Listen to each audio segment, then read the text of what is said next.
भर मैदानात plain क्रॅशची action करणाऱ्या हारिस रौफला जसप्रीत बुमरानं चांगलंच प्रत्युत्तर दिलंय.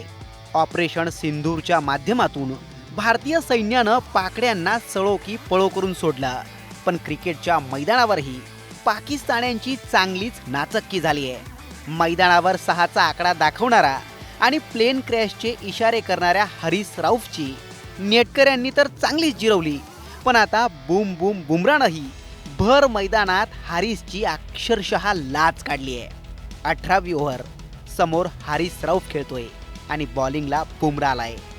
अथक प्रयत्नांनंतरही हारिसला एकही हिट मारता आला नाही. शेवटी ओव्हरच्या शेवटच्या चेंडूला पठ्ठ्यानं जोरात बॅट फिरवली, पण बुमराचा बॉल थेट हारिसच्या दांड्या गोल करून गेला आणि त्यानंतर बुमरानं खऱ्या अर्थानं हारिसची जिरवली. मैदानावर हारिसनं जे प्लेन क्रॅशचे इशारे केलेत, विकेट काढल्यावर तेच इशारे करत बुमरानं हारिसला बाहेरचा रस्ता दाखवला. बिचाऱ्या हारिसला माहिती नाहीये, भारतीय कुणाचं उधार ठेवत नाही. युद्ध असो किंवा खेळ असो, नाद केलाच तर मग भारतीयांचा विषय खोल असतो. काय म्हणतात, बरोबर आहे ना?